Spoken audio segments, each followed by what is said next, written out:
pada malam hari ini kita memperingati ya, lahirnya Tuhan kita Yesus Kristus 2000 tahun yang lalu. Sekaligus juga kita merayakannya dengan satu kegembiraan yang penuh pada malam hari ini. Amin. Amin. Saudara, tema firman Tuhan pada malam hari ini adalah Jesus the life changer. Ya, yang kalau diterjemahkan ke bahasa Indonesia, Yesus sang pengubah hidup. Dan tema bulanan dari gereja kita untuk bulan ini adalah Great Change, ya. Artinya perubahan besar. Di dalam 2 Korintus 5 ayat 17 mengatakan demikian, saudara. Jadi siapa yang ada di dalam Kristus, ia adalah ciptaan baru. Semua yang lama sudah berlalu, sesungguhnya semua yang baru sudah datang. Jadi saudara, tujuan Yesus hadir di muka bumi 2000 tahun yang lalu itu adalah ada 2 perkara di sini yang saya mau sampaikan kepada Anda. Yang pertama, bahwa Yesus mau mengubah ketidakmampuan manusia.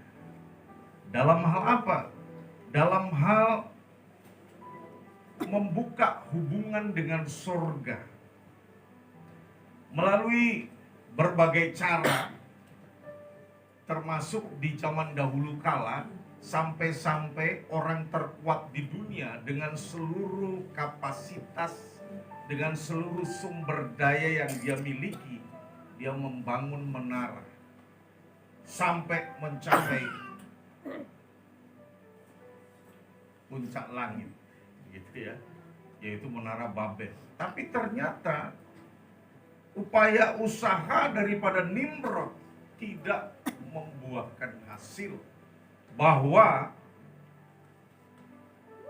hubungan antara bumi dan sorga tidak terkoneksi.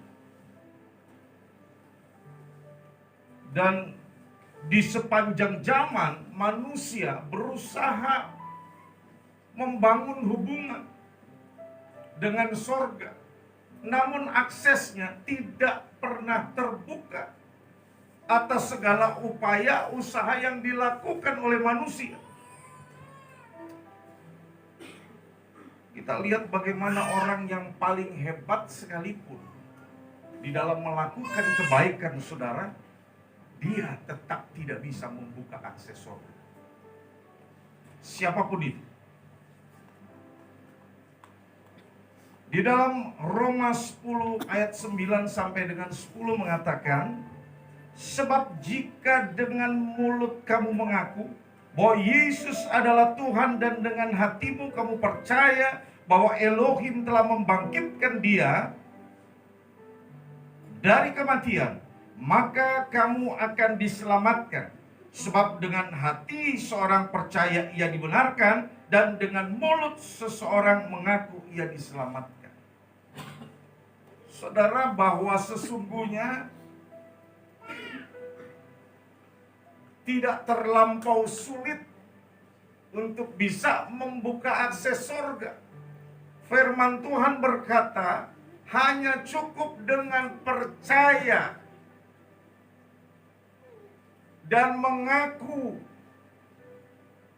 Ya, percaya dengan hati dan mengaku dengan mulut, maka akses surga terbuka. Percaya di sini dan mengaku di sini adalah untuk Yesus Kristus sebagai Tuhan dan Juru Selamat. Amin. Amin.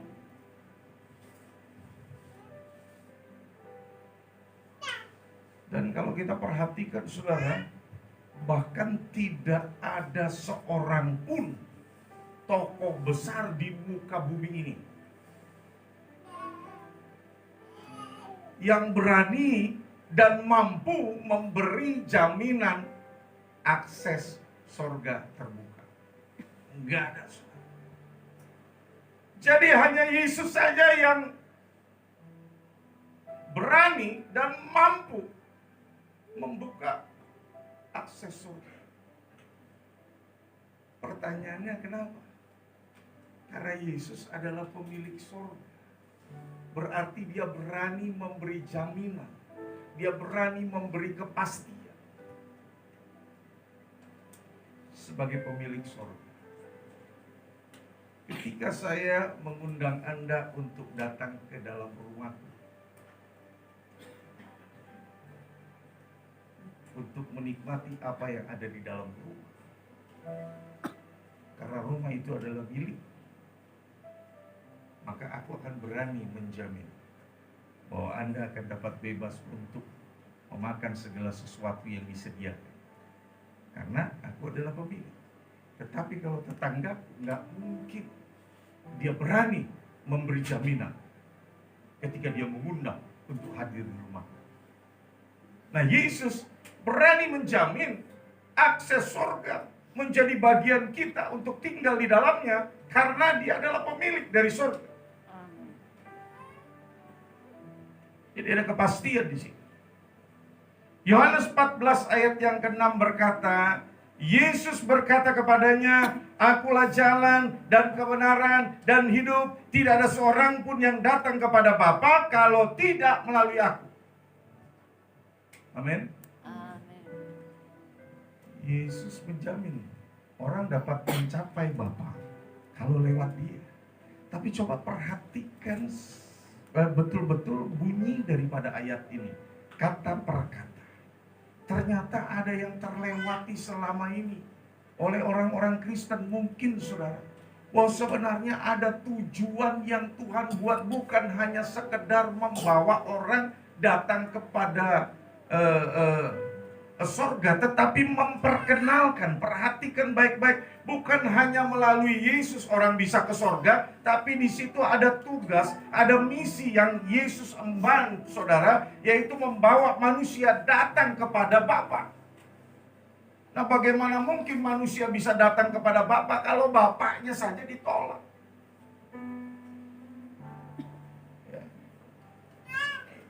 Perhatikan baik-baik, saudara. Yohanes 14 ayat 2 berkata, di rumah Bapakku banyak tempat tinggal.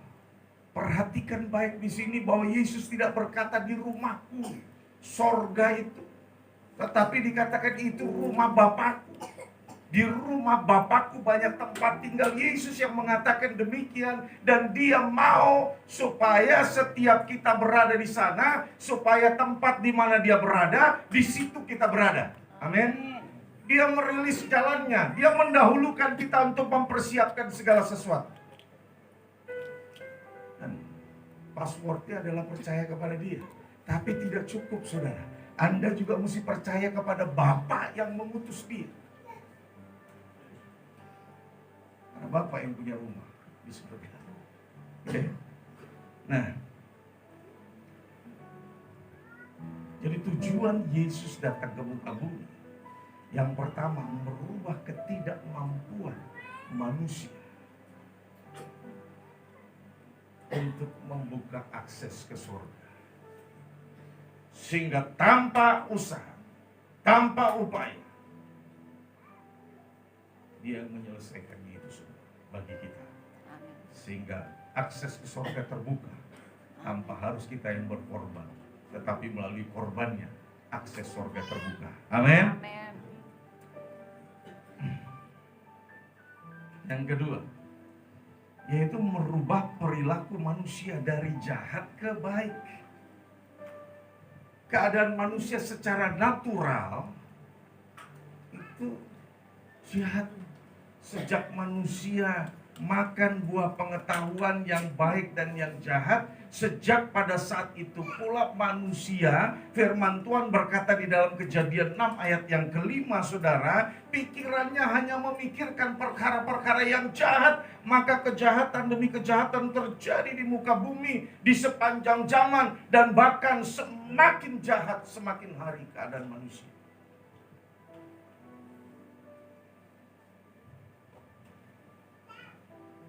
Manusia sih bukan nggak berusaha, manusia berusaha untuk memperbaiki diri. Ya, sekali lagi, dengan jerih payahnya, dengan menyakiti diri, dengan bertapa, dengan melakukan amal perbuatan baik, saudara. Tapi itu hanya dapat mencapai ukuran manusia. Mungkin itu dinilai baik bagi manusia, tetapi tidak sempurna di mata Tuhan, tidak mencapai ukuran Tuhan. Di dalam Yesaya 64 ayat yang ke-6 berkata, demikianlah kami sekalian seperti seorang yang najis, dan segala kesalehan kami. Perhatikan baik-baik di sini, saudara. Ini bicara tentang orang yang baik menurut ukuran manusia. Ya, dia sudah saleh, tetapi dia katakan, kami seperti kain kotor.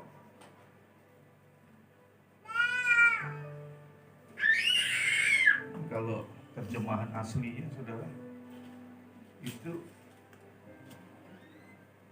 kain yang seringkali dipakai untuk melap kotoran yang ada di atas meja. Kalau orang Jawa bilang itu kain gombal, saudara. Ya, itu kayak begitu, saudara. Kesalehan, kebenaran manusia. Kalau Anda tahu, kain yang seringkali dipakai sehabis cuci tangan, terus untuk mengelap meja, itu dicuci sebersih apapun, dia tetap berbau. Seperti itulah upaya usaha yang dilakukan manusia. Nggak pernah jadi sempurna. Mungkin saja mencapai ukuran manusia, tetapi tidak dapat mencapai ukuran Tuhan.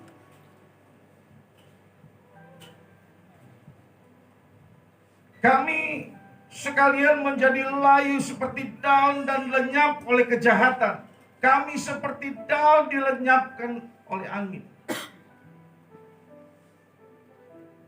Ini kondisinya manusia. Ya. Sebentar ada, sebentar enggak ada. Ya. Jadi enggak ada sesuatu yang bisa kita banggakan. Semarak kita di bumi bersifat sementara, tapi semarak kita di sorga itu bersifat kekal. Amin. Amin. Amin. Saudara, saya mungkin nggak perpanjang lebar firman, tetapi seperti minggu yang lalu di dalam ibadah raya saya sampaikan bahwa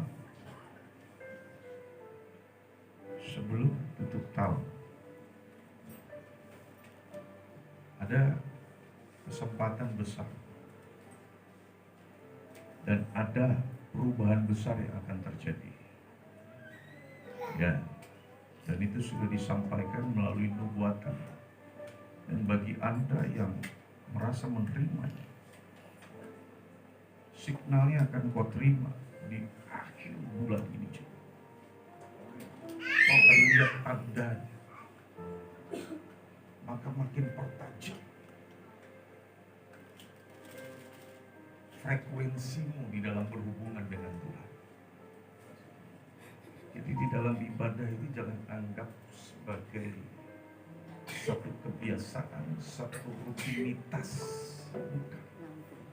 Tetapi di mana Tuhan hadir dan kita memberi ruang dan kesempatan kepada Tuhan untuk buat perubahan dalam hidup kita. Amin. Mau dirubah, nggak enak, mungkin sakit, saudara. Karena ini bicara tentang proses dibentuk.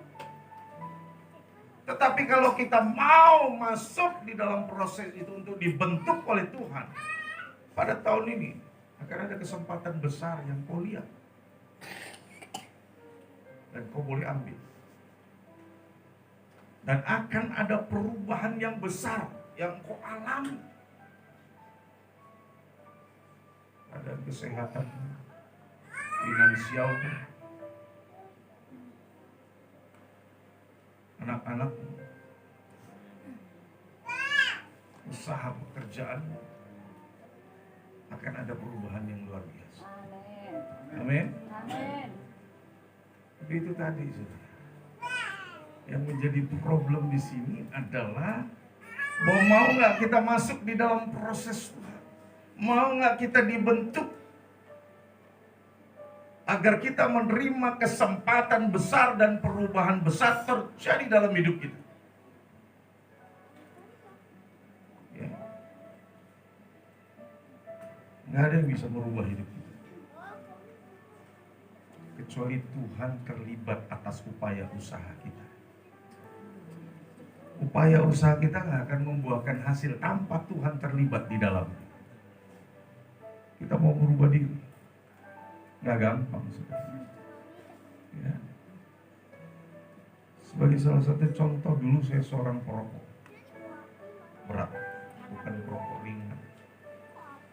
Ya, 4 bungkus satu hari. Ya. 4 bungkus satu hari. Coba Anda fokus pada firman. 4 bungkus satu hari.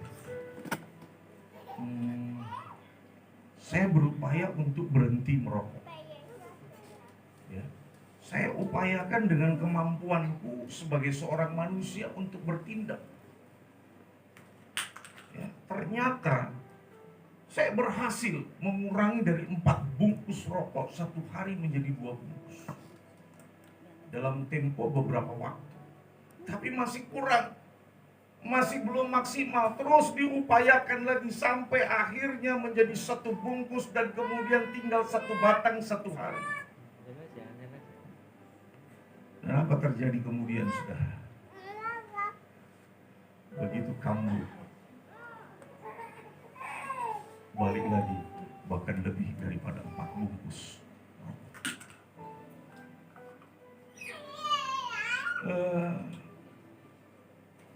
Walaupun saya tidak mensejajarkan antara pertobatan dengan kebiasaan kita merokok, antara pengampunan dari Tuhan, perkenanan dari Tuhan dan dengan sebatang rokok, enggak, saudara. Karena korban Kristus nggak bisa dibandingkan dengan sebatang rokok. Tetapi itu mengurangi nilai, mengurangi kadar proses yang Tuhan sudah kerjakan di dalam kita. Tadinya kita dapat urapan penuh, jadi setengah. Jadinya kita diberi petunjuk sama Tuhan, gampang menerima petunjuk dari Tuhan untuk langkah-langkah kita, jadi kita nggak paham, kita nggak ngerti. Karena perkara yang sepele. Ya. Saya tahu saudara ada yang jatuh bangun dalam hal rokok. Sebelum tutup tahun tobat. Amin.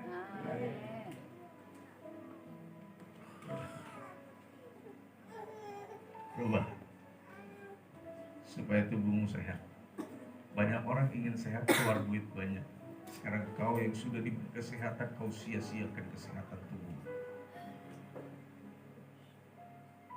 Dan apalagi hidup di dalam kekudusan. Khusus buat anak-anak muda, perhatikan baik-baik ini.